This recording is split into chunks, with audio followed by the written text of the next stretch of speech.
Ladies and gentlemen, we are at the Blowing Rock Town Hall, and we are here to introduce you to our town manager, our mayor, and council members. Let's take a look. And you mentioned seasonal homeowners. Yes. There, about how many full-time residents are there? And I know that number's growing because I've heard Right. A lot of people say, you know, we're just leaving the big city and moving up to Blowing Rock. We've decided we want to live there all the time. The seasonal homeowners add a lot to the tax base. Sure. And they also patronize a lot of things here. Talk about what you see as the impact of seasonal homeowners on Blowing Rock. You know, you ask, I think, to answer the question, I'm not sure the census data that will be coming out in September will all be kind of curious, I guess, and eager to see what that number looks like. If you go back to our last census, our population, permanent population, I think was somewhere around 1,300 or 1,400. Everyone here knows there's more people here than 1,300 or 1,400 people. You look at our tax parcels, we have 6,000 tax parcels. We know we have, you know, somewhere between 2,500 to maybe 3,000 homes in town. And so when you ask, and folks ask, what's the population of Blowing Rock? That's an unknown. We, you know, at certain times we may have 2,000 or 3,000 people here, and other times we may have, you know, 10,000 or 12,000 people here. I think the seasonal impact is obviously great. So if you look overall, you know, we're fortunate to be in a situation where the property taxes that we receive don't make up a overwhelming majority of our overall budget, but they make up over 50% of our budget. And the majority of that's coming from the seasonal homeowners, of course. So huge impact overall to the town, not only from a budgetary standpoint, but overall just from the impact that it has from an overall town support. You know, one of the things that I was not surprised, I guess, because I think I understood Blowing Rock probably better than maybe some others that may have come into my position, but the overwhelming support that we've received from a town's perspective, I have personally received from the residents that are both permanent and seasonal residents, from assistance to helping out with town projects. A number of seasonal residents and permanent residents obviously sit on a number of our town boards and advisory committees. So it's a huge impact to the town, both from a permanent residence and a seasonal resident standpoint. But you know, we can't do without either one. So the seasonal residents themselves, whatever number that is, I think that's an unknown number, is a large number, absolutely, that have a huge impact on the town and are a huge asset to the town. I'm a member of the Blowing Rock Methodist Church with Yes. Michael Brown, and I love when he talks about the giving that comes in mainly, well, from Absolutely. seasonal primarily, and to help with a lot of the hunger and other coalitions around town that need a lot of help in the area. And I just think the interest of the seasonal homeowners, as well as working with the ones who live here full time, is a really beautiful part of what makes Blowing Rock the great place it is. I couldn't agree more. I think you will be hard pressed to find another community, especially one similar to Blowing Rock in size and what we offer, that has the number of individuals that's just willing to give and provide their time, provide their financial resources, provide their intellectual ability. I mean, it's across money too. It's across the board. You name it. There is not a day that goes by, I don't think, since I've been here, that someone hasn't probably offered something in assistance to the town, or one of the town functions that we have, or one of the town boards, or, you know, one of the foundations that we have here within the town. So it's an amazing outpouring of individuals that are willing to give so much, I think, to what they've been able to gain and accomplish in their lifetime. So it's telling. I think it's one more aspect of what makes Blowing Rock such a great place to be. Absolutely. Absolutely. David, the impact of seasonal homeowners. A lot of people have invested heavily in this beautiful area and love it dearly, and it's my understanding a lot of people I know, and I'm a seasonal person, I love coming up here and care deeply about the community, and would like to spend more time here, maybe eventually live here full time. What do you, as someone who's lived here 21 years, how do you kind of view the impact of seasonal homeowners? Well, I think that they have a huge impact. In what way? You know, we go from, our year-round population is 1,500 people. And then we have another 8,000 seasonal residents. So that's a 400% increase. And it's a big impact, not only from, if you look at in terms of services the town has to provide. Again, you know, from police and fire protection, from supplying essential services, all of that. So that becomes challenging for the town in terms of staffing, in terms of budgeting, all of those things. But that sounds like those are all problems, and they're just challenges.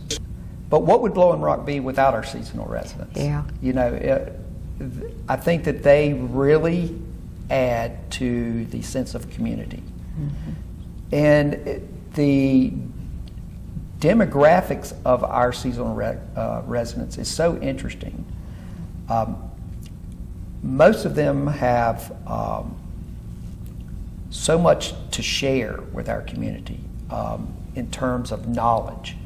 And I'm always amazed at as you mentioned, the sense of ownership that they have. This is not just a place for them to come and visit and get away from their primary residence.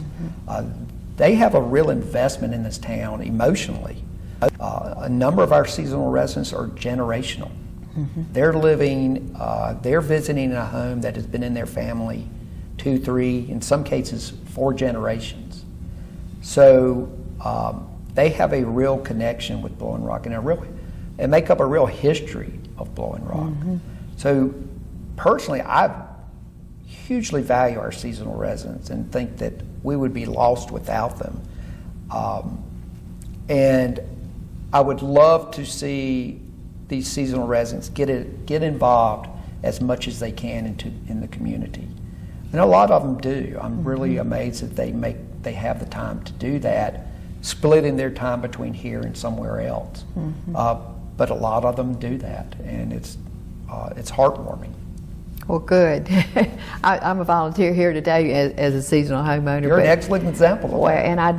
And I would love to do more. I think a lot of us have had hardworking, rich lives, and we care about where we live, and we want to give back in any ways we can. So thank you for that.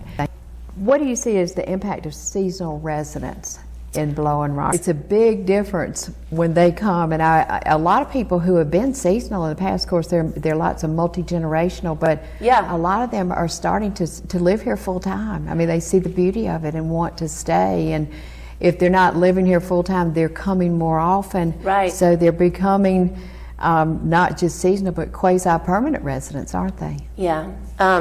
So when I ran 4 years ago, I said, This is Blowing Rock. It's like a hand, and you can't operate your hand without each finger.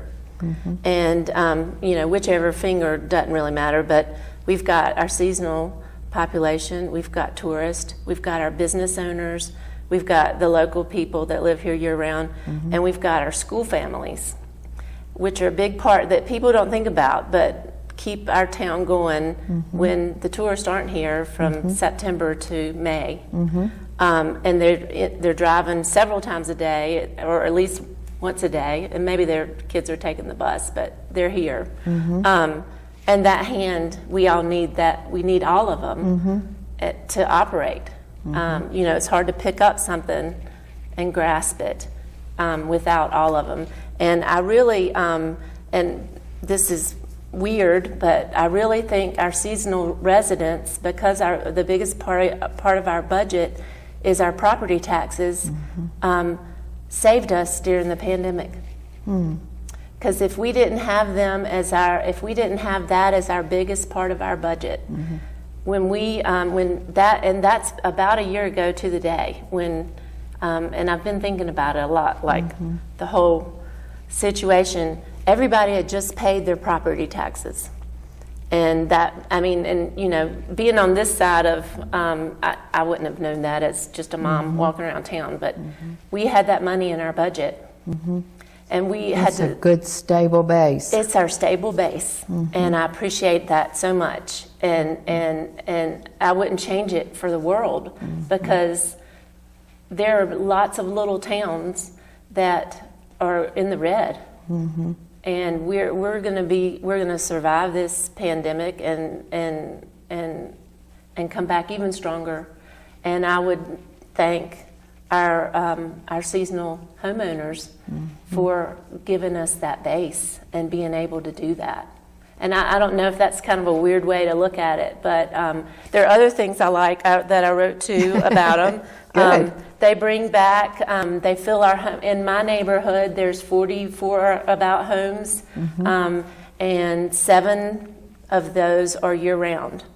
So it's just kind of empty. And the kids and I, we love when our seasonal homeowners come back. It fills our neighborhoods with people and laughter, and we catch up again, and it's a homecoming. We always welcome them home. The other, they're really boost our economy. And then, like you were talking about, the rich history of this migration back to the mountains. It's been a generational thing. You know, I respect that these families have these memories and they're coming back, and it's wonderful to hear, you know, well, how did you come to Blowing Rock? How do you know Blowing Rock? And then the most beautiful part about it is how they give back to our community. Ben and I really appreciate that. We, Drake, our oldest daughter, graduated early in December, and the Community Foundation, she got a scholarship of $5,000 a year. Wow, congratulations. Yeah, and she's a bright kid, and Susie Green helps distribute that and stays in touch with the students, but the seasonal residents are the ones who give to that, are a big part of that, raising the money for our children, and that they, I love that it's education. You know, that there are a lot of things they could spend, raise money for, but for the local kids to, we just really appreciate it, and it's meant the world to us and to Drake. Groovy nights, and I know there's some golf tournaments, and then the thrift shop that's over by Woodlands goes into raising money, and a lot of our second homeowners staff the thrift shop, and you know, they give back. The impact to tourists, and we've already talked a lot about that, but what, Charlie, did you see this past summer when people weren't flying and weren't able to do some of the trips that they formerly had, plus maybe wanting an outdoor, closer by experience? What did you see that as the impact, and what did you learn as our mayor from that? I learned not to second guess myself, or anybody else for that fact. All of us, I'm sure everyone was wondering what was going to happen when the governor essentially shut down everything. I think it was March 15th. No one knew what was going to happen. You had all the speculators saying this and that and so on and so forth. But that being said, Blowing Rock saw more tourists in 2020 that it had seen. I think we saw more of our full-time residents staying here than what we had seen. We saw more, there again, seasonal people. You know what they used to call seasonal people? No, what? Cottagers. Oh. Years ago. Huh. Yeah. So. Okay. I think I like seasonal better. A cottager. But, you know, and you got to consider that very little was open. As far as there were no events, there were no outdoor events. Grandfather Mountain had gone to by reservation. Tweetsie Railroad was closed. No outdoor sporting events. People were looking to get away. What Blowing Rock offered was an outdoor venue. We have parks. We have the Blue Ridge Parkway. We just had so much to offer. Now, I don't know if we'll see a drastic decline in our visitors in 2021. I feel like in 2022, we will return back to some normalcy. because we will have the festivals, we will have the sporting events. People will stay at home and go to the football games or the basketball games, baseball, or whatever they were doing before COVID. Fly to vacations They instead will of drive. fly more. That's correct. So I do think 2020 was an unusual year. I think we'll see a decrease in visitors moving forward. Now, whether we'll ever go back to the way it was in the 30s, I don't think so. It's been discovered, Charlie. It's been discovered, I think yes. people have really seen, and I do think people are staying here more year-round, as you said. They are. Yeah. And so it's nice that our council is looking forward and thinking, how do we plan for this, and how do we need, if it even is half what it was, the increase is half the increase that it was, that we need to look forward. Well, you know, and it's, since you mentioned that, yes, we have to provide to our weekenders, our tourists.